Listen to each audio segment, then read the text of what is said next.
Magazines, remember those? I do. Let's go back to 1992. I went digging through the crates to talk about, of course, Batman the Animated Series in Comic Scene number 29. Here we go.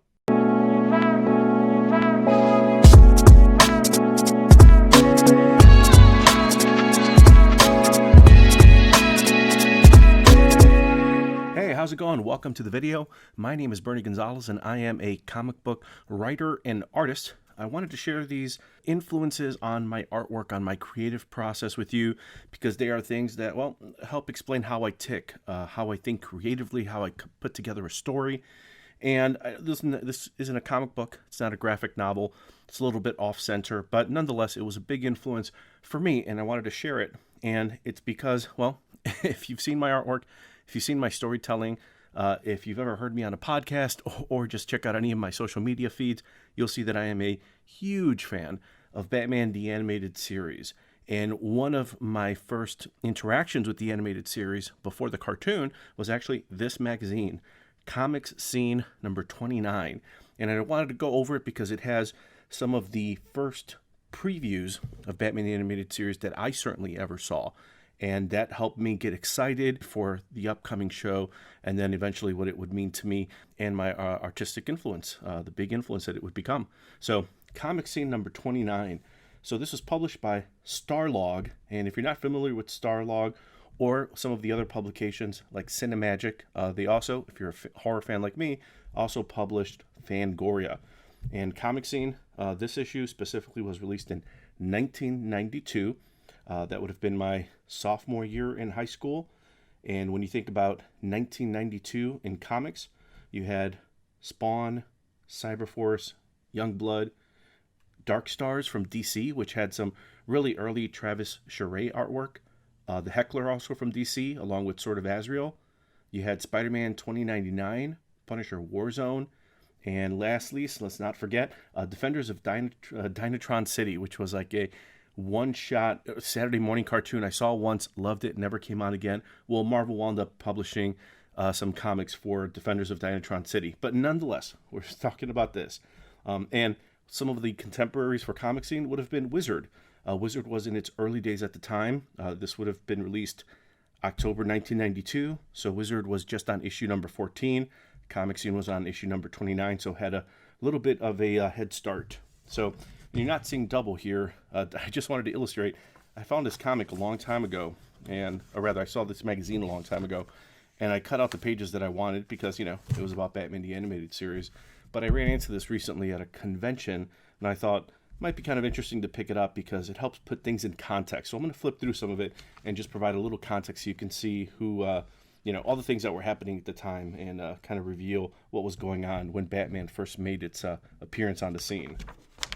All right, so it looks like out of the gate, we've got a little bit of, I believe it's Joe Jusko, who did some of the artwork on these. Some Simpsons, looks like collector plates, interesting time. Table of context, Batman 89, big impact in the world of comics. Obviously, as a comics magazine, they would cover that, but they also covered indie comics, kind of with a capital I.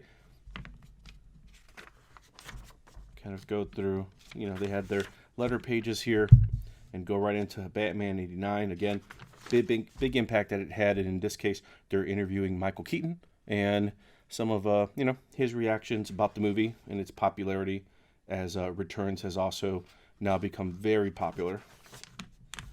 Speaking of indie comics, they also cover Cheeseheads. And slightly less indie comics, but at the time, you have Cyberforce by Image, created by Mark Silvestri. Again, with Spawn number 1 coming out in 1992 along with Youngblood, Cyberforce was also on the shelves. Just gives you an idea for what was out there. And, they're sharing some behind-the-scenes artwork. And in cases like this, as a young comic book fan myself, this is all I had. I had Wizard, I had Comic Scene. These allowed me to have a little bit of a behind the scenes to not only some of the artwork and get excited for this, but also for the creators, for the people that were actually making these things that I was picking up on the shelves. Let's see here. Next page, you have Retaliator by Eclipse Comics, and has some Tim Bradstreet art. I loved his artwork on Punisher, on those covers, but some of the early artwork that he did here. A little bit more Tim Bradstreet here. See, 1992. Obviously, interior artwork not by Tim Bradstreet. All right, let's see here. What do we have? I think this is Onyx Overlord by Jerry Bingham, and it was based on a spin-off of Mobius's Airtight Garage. You can see some artwork here. That's Mignola, certainly. Katashiro Otomo, Will Eisner, some big names here. Kevin O'Neill. Getting into Kelly Jones, artist of Deadman, Aliens, and Batman. Batman Red Rain, that's how I always remember him. Loved his artwork. Look at that. Again, this is the only way I was seeing things like this, or through magazines like Comic Scene that were giving me that behind the scenes and actually putting faces to the artist names. Now I knew what they looked like. I wasn't going to cons. I was too young at the time, and cons were not nearly what they are now, but you could actually get a sense for who the person was a little bit, although you could tell everyone's kind of posing for that artist-writer picture there. Then we've got the main article here, but I'm going to skip through this because I just want to tackle some other things here. We've got Shadowhawk.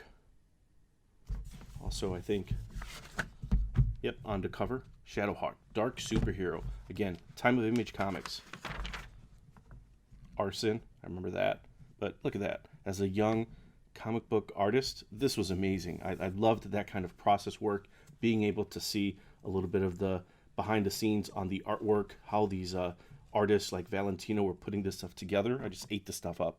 And then to be able to see the pencils and the ink work, this was amazing. Again, they also published some Star Trek stuff, a lot of sci-fi as well. Got the Love and Rockets. It looks like some talk about Fantastic Four, the radio show. I've never heard of that. I'm going to have to look that up. I'm a fan of old-time radio, OTR, like The Shadow, Inner Sanctum, Superman, the Sherlock Holmes, old-time radio stuff. But I'm going to have to check this one out because I have not heard of this. Kind of interesting.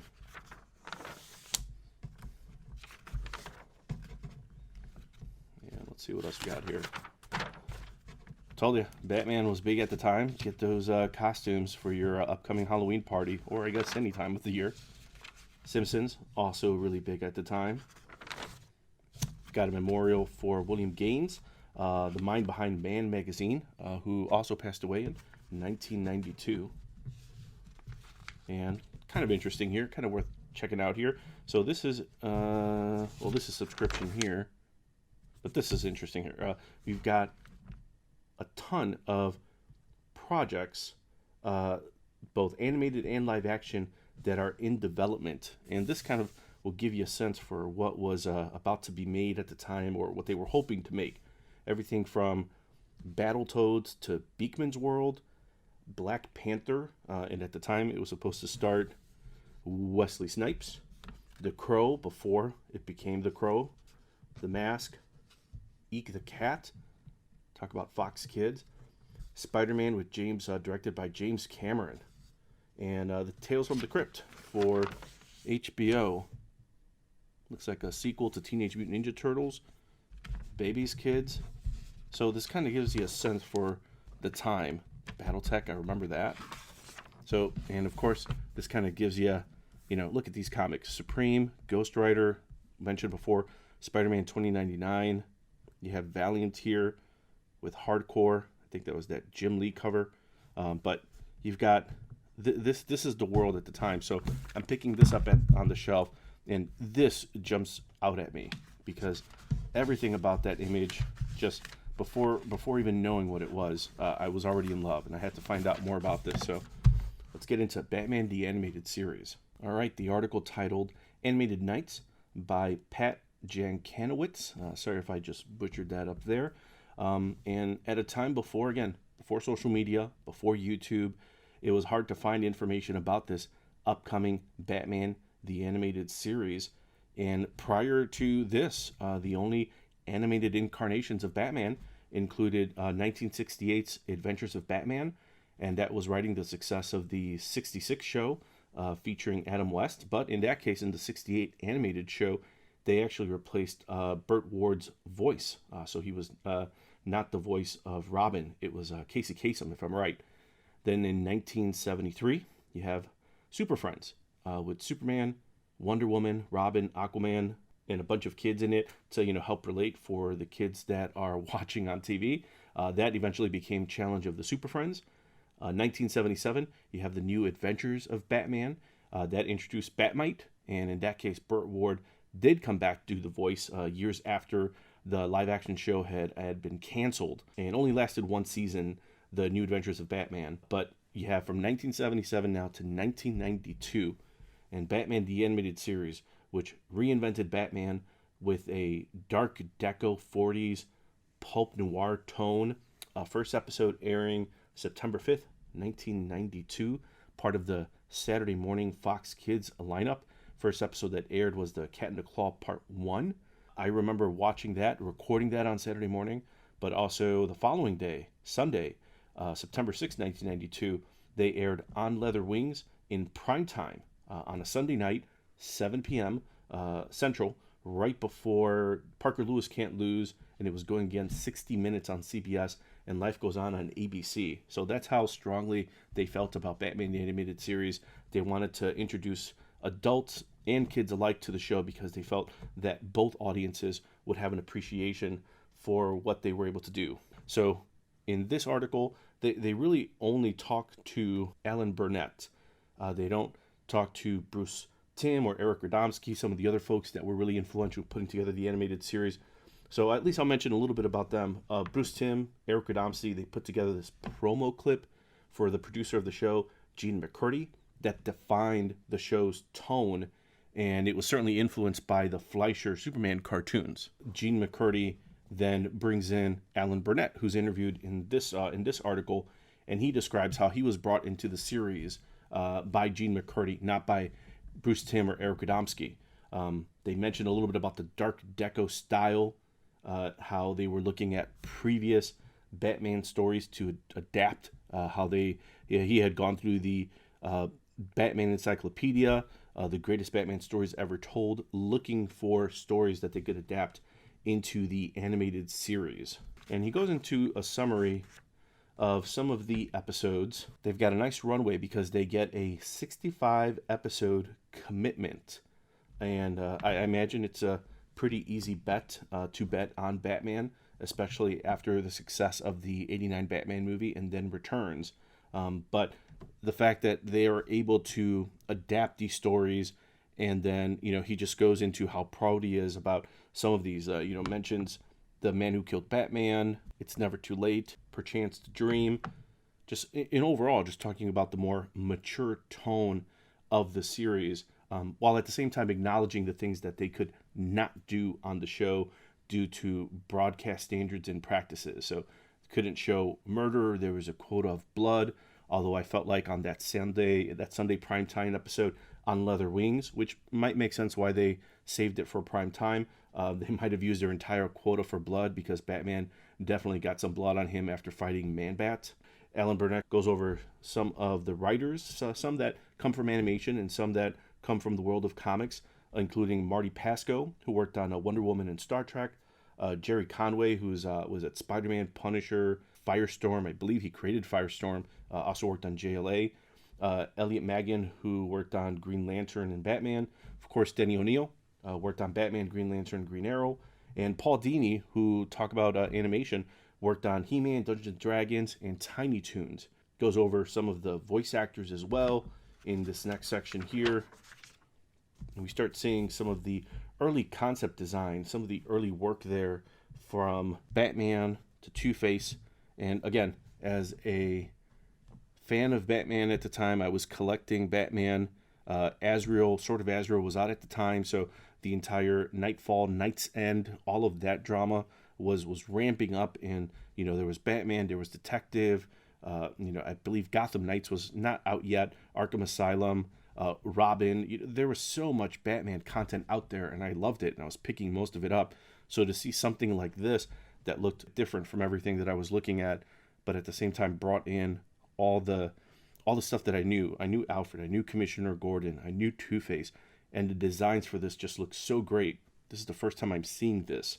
I know that they brought in comic book artists like Mike Mignola, who wound up designing Mr. Freeze. Kevin Nolan did some early design work as well. Believed he did Batman, Robin, Joker, Penguin, Catwoman, but also other characters that I was not as familiar with, like Ra's al Ghul and Killer Croc in Man-Bat. See some of the character designs for those. Alan Burnett goes into some of the voice actors, some of the many people that contributed to the show.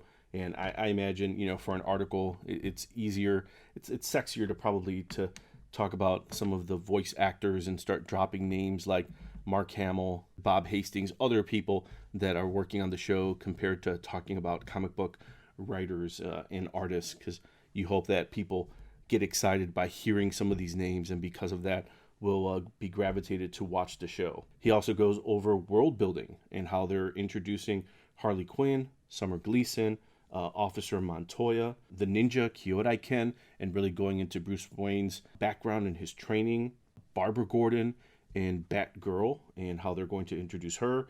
But also in this world of Gotham, they're going to fill it in with things like Crime Alley, Arkham Asylum, and into even the story behind the origin of the Batmobile, and talk about how they say he's a whistleblower that Batman saves. Batman says, I need a car. So you could tell they're starting to build out. They have a structure, an idea for what they want the series to be over 65 episodes. He goes into the tone, talks about how it's action and thrilling, but they're also being conscientious of the limitations, the network notes, how it's ultimately a cartoon for kids.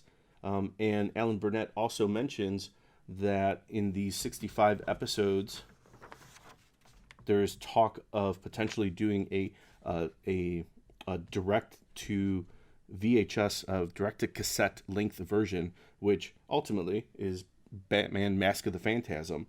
So the idea that eventually the show finds its audience and gives them the ability to make that, gives us Mask of the Phantasm. But it seems like they're building up to something. And again, having not watched any episodes at this point, just being able to start seeing that they're going to start putting all of this stuff from the comics. They're going to bring in different adaptations. You feel like you're in good hands, because if they're looking at Norm Brayfogle, Neil Adams, Denny O'Neil, if they're looking to those folks as pillars to try to establish the tone of the show, then you're in good hands. That's pretty much the article, but just wanted to share it because, again, you don't see a lot of this at the time, a lot of behind-the-scenes stuff about the series. And again, for me, this was everything. To see some stills, to see some shots, to see some of the tone, to understand that it seems like they have a plan, they have a mission. Little did they know they're going to have a big influence on me as a writer, as a creator, as an artist. And,